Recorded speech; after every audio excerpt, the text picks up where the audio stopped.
Salut et bienvenue sur ma chaîne dédiée au piano, à l'improvisation et à la pédagogie. Aujourd'hui, je voudrais vous montrer un exemple de travail sur un morceau, de méthode qui consiste en la reconstruction et la simplification étape par étape. Je fais cette vidéo et cet exemple à partir d'un morceau et je vais vous donner pas mal de conseils pour toutes les personnes qui n'ont pas vraiment de méthode quand ils se mettent à travailler leur morceau, peu importe le niveau du morceau en question. Je sais par expérience, par rapport aux élèves que j'ai rencontrés, que la plupart du temps, la méthode entre guillemets qu'on applique, c'est déchiffrer le morceau, c'est-à-dire essayer de le jouer à peu près avec la partition pour entendre les notes, réentendre à peu près le morceau qu'on connaît la plupart du temps, qu'on a voulu apprendre, et puis répéter, répéter, répéter jusqu'à ce que ça devienne un peu mieux. C'est pas franchement une méthode et ça marche pas très bien la plupart du temps. La difficulté, c'est que même quand on travaille des parties, donc c'est déjà une première étape dans un travail, c'est-à-dire de découper en parties le morceau, en parties logiques et musicales si possible, il y a tout un tas d'informations qui restent liées les uns aux autres entre le rythme, les notes, main droite, main gauche, et toutes ces informations finales qui sont déjà mises ensemble dans un certain ordre et dans une certaine forme, bah dans l'idéal, c'est mieux de pouvoir, pour les comprendre et les intégrer, les décomposer dans leur construction, que ce soit en suivant les règles de composition ou simplement un sens logique et une décomposition intuitive.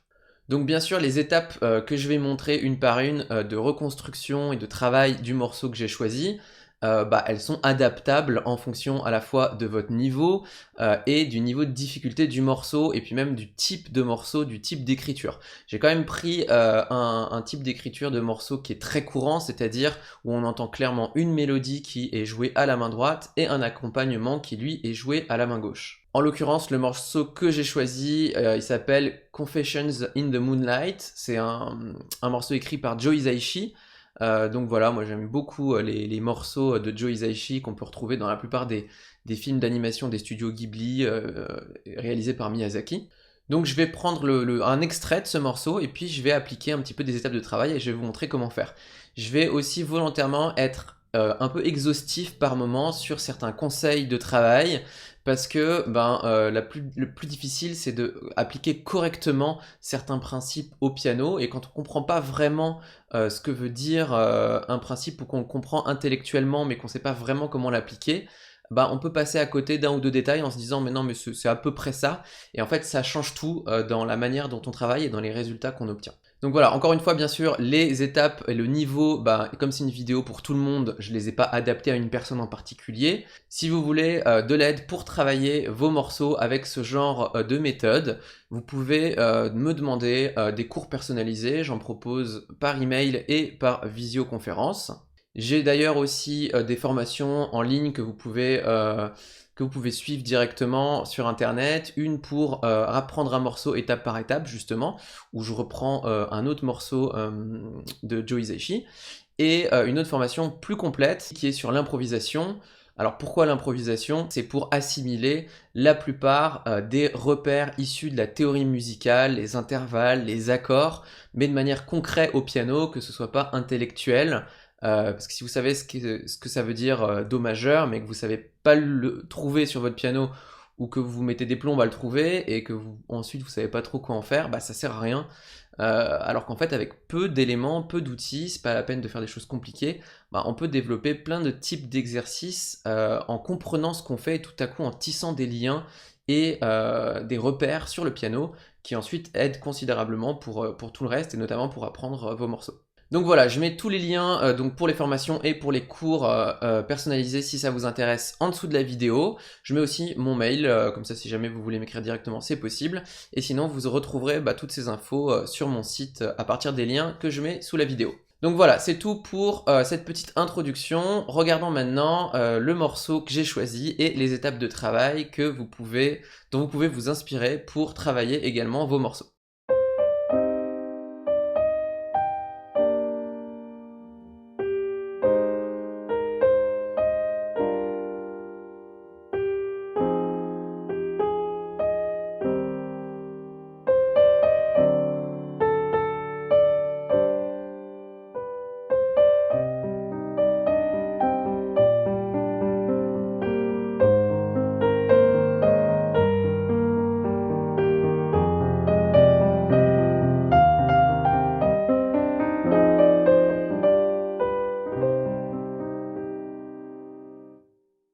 Alors, vous l'avez peut-être remarqué, mais on peut découper cet extrait que j'ai choisi en deux grandes parties.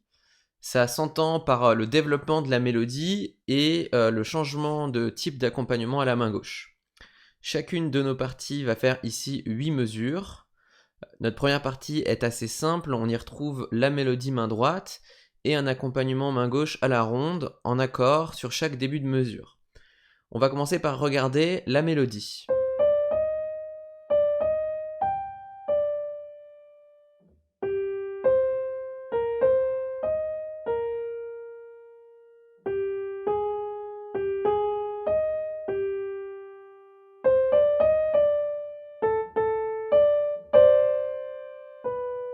Alors, vous l'avez peut-être entendu et vu grâce aux indications de phrasé qui sont sur la partition, notre mélodie qui est sur 8 mesures peut à son tour se découper en 4 fragments.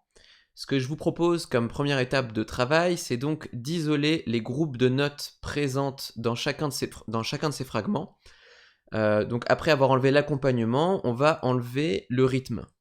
Alors, petit aparté sur le rythme, ici, il est très reconnaissable d'oreille et a priori ne pose pas de difficultés particulières. Il faut d'ailleurs faire attention car souvent on confond un problème de rythme avec un problème de mémoire.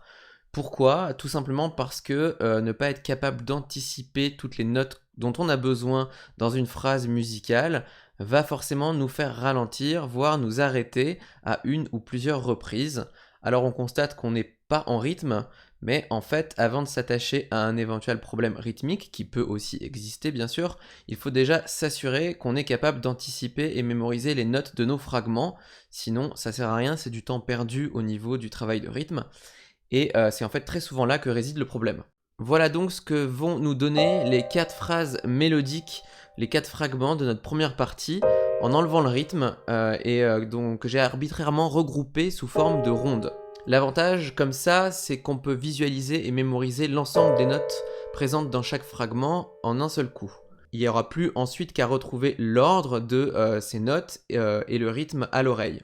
Bien sûr, selon le contexte et la difficulté, on pourrait créer d'autres étapes. C'est aussi l'occasion ici de noter les doigtés qui permettront d'avoir sous les doigts chaque fragment. Une manière assez simple de procéder ici est de tout simplement chercher avec quel doigté on jouerait chacun de ces groupes de rondes, puis de conserver ces doigtés lorsqu'on détachera les notes.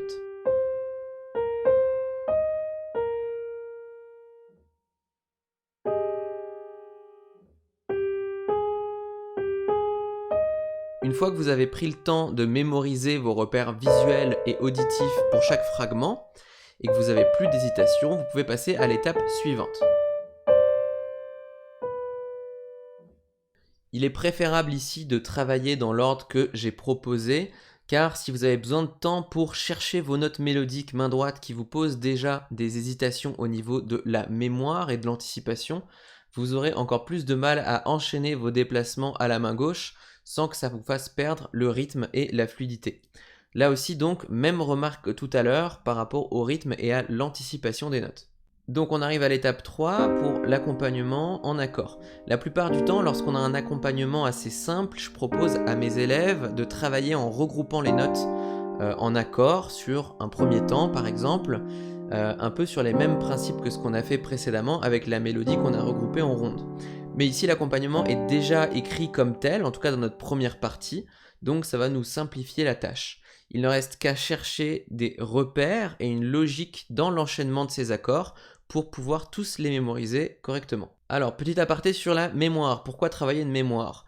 Le but final n'est pas forcément de jouer le morceau par cœur, c'est à chacun de faire comme il veut à ce niveau-là, mais travailler chaque partie de mémoire est là justement pour clarifier les anticipations de notes qu'on crée dans notre esprit et les liens. Ensuite, lorsqu'on va s'appuyer à nouveau sur la partition pour jouer des plus grands bouts ou le morceau en entier, on aura malgré tout acquis une mémoire d'enchaînement des notes qui nous aidera à rester bien plus fluide et en rythme. Voyons donc les repères intéressants qu'on peut trouver pour mémoriser nos accords. Remarquez déjà que pour la première ligne, notre main gauche est en clé de sol.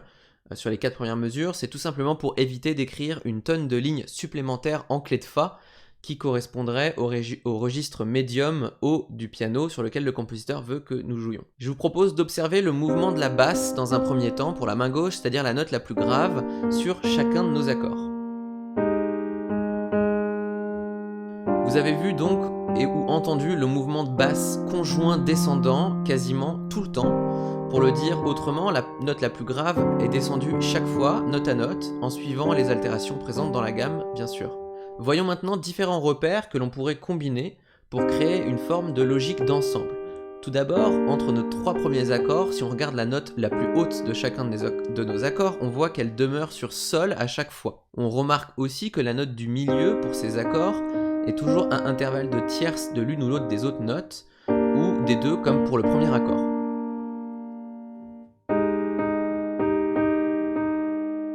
Alors, petit rappel sur ce qu'est un intervalle de tierces et aussi du coup de l'unisson et la seconde. L'unisson, c'est tout simplement 2 notes identiques, alors pas la même note à l'octave, hein. Ça du coup c'est une octave justement, ça s'appelle comme ça. Là, l'unisson, c'est vraiment la même note, donc Do et Do par exemple. La seconde sont 2 notes conjointes comme Do et Ré, et la tierce, c'est 2 notes séparées par une autre comme Do et Mi par exemple. Revenons donc sur nos 3 premiers accords. Cette note du milieu se trouve tour à tour à une tierce des 2 autres notes sur le premier accord, comme je l'ai dit tout à l'heure, ou à une tierce, toujours à une tierce, de la basse sur le suivant, ou de la note la plus haute sur le troisième accord. Cette dernière disposition qu'on vient de voir, c'est-à-dire l'écart que l'on a entre chacune des notes sur notre troisième accord, va rester le même pour les 2 accords suivants, mais simplement va descendre petit à petit. Sur notre 6e accord, on revient à la même disposition qu'on avait sur notre 2e accord, avec l'intervalle de tierces qui est plutôt vers le bas.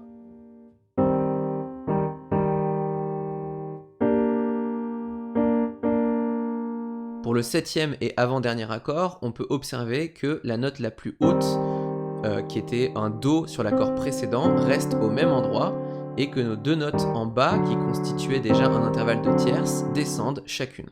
Enfin, pour le dernier accord, on remarque que la note la plus haute est la même que celle la plus basse, c'est-à-dire un Sol. Il ne reste qu'à nous souvenir du Ré, situé au centre, mais plus proche du haut que du bas. Sur la quantité d'observations logiques à utiliser. Évidemment, chacune des observations n'est pas forcément utile. Déjà, quand vous allez faire ce genre de travail, vous allez intuitivement utiliser votre oreille et peut-être mémoriser beaucoup plus vite et facilement. Par exemple, peut-être que le mouvement de basse vous sera déjà suffisant, mais dans tous les cas, ce qu'il faut éviter, c'est de faire un peu au hasard, et donc il faut être capable d'anticiper et de mémoriser, et pour ça, les observations de manière consciente permettent de tisser des liens visuels qui construisent des repères, plutôt que répéter encore et encore.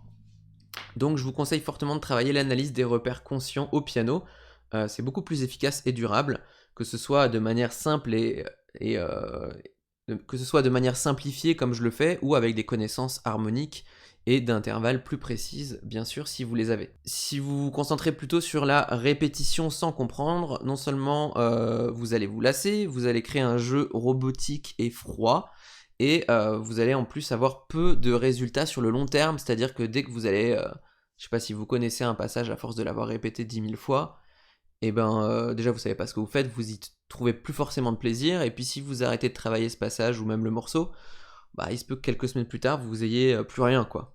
Donc c'est un peu con. On continue, donc une fois les étapes précédentes correctement travaillées, avec la mémoire et l'anticipation, vous allez pouvoir mettre vos 2 mains ensemble. Sur le travail mains ensemble, là encore le travail mains séparées n'est pas toujours requis, ça dépend du morceau et de votre niveau. Ici l'écriture musicale s'y prêtait parfaitement avec la séparation mélodie-accompagnement, et de manière générale c'est un moyen efficace. Donc pour travailler les mains ensemble, on va suivre à nouveau le découpage par fragments que j'avais utilisé pour la mélodie. J'avais d'ailleurs tout simplement utilisé les indications de phrasé ici, qui correspondent aux différents fragments. Donc prenons le premier fragment. Normalement, si j'ai bien suivi mes étapes précédentes, je dois pouvoir jouer ma main droite en rythme sans hésitation, en ayant en mémoire l'ensemble des notes de chaque fragment. Je regarde ensuite le nombre d'accords dont j'ai besoin dans ma suite harmonique, les 2 premiers en l'occurrence, et maintenant il ne me reste plus qu'à regarder à quel endroit précisément mes 2 mains se croisent. Alors le type de blocage que vous pourriez avoir à ce moment-là, à cette étape-là, c'est-à-dire la mise des mains ensemble, typiquement, ce serait un endroit comme celui-ci.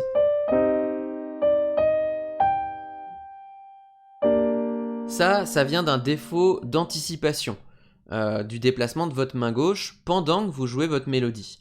Anticiper, ça veut pas dire arriver à la fin de la mesure, puis vite se dépêcher pour chercher la position suivante. Ça, c'est pas anticiper.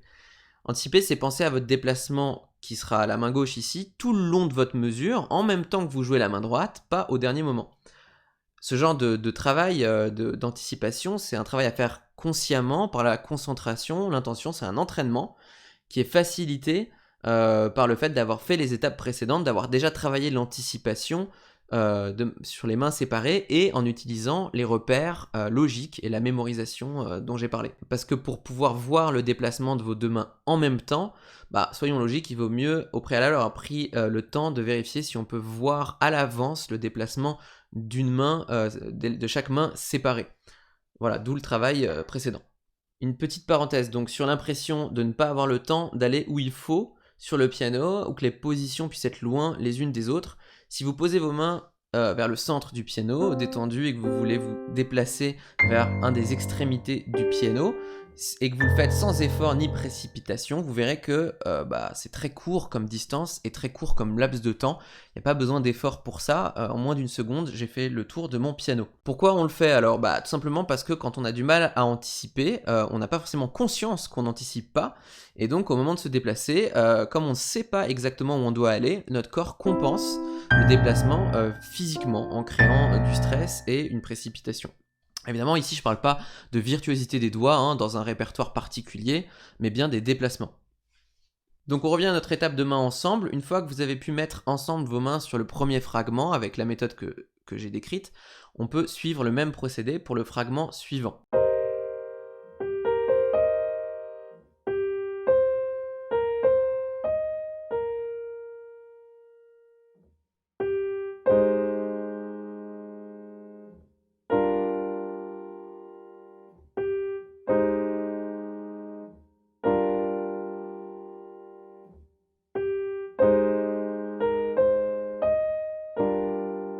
Donc voilà pour cette première partie. Je vais pas rentrer dans les difficultés de placement rythmique qu'on pourrait avoir par rapport à la mélodie pour savoir exactement jouer des croches, des noirs pointés, etc. Ça serait un travail spécifique sur le rythme qui serait intéressant de faire lorsqu'on a ces difficultés. La deuxième partie, je la ferai peut-être une autre fois aussi. Si vous avez aimé cette vidéo, il y aurait pas mal de choses à dire sur le repérage logique et sur le travail, la mise en place de notre main gauche et de nos mains ensemble. N'hésitez pas à me dire en commentaire si vous avez envie que je fasse une autre vidéo du même genre ou que je fasse la suite la prochaine fois.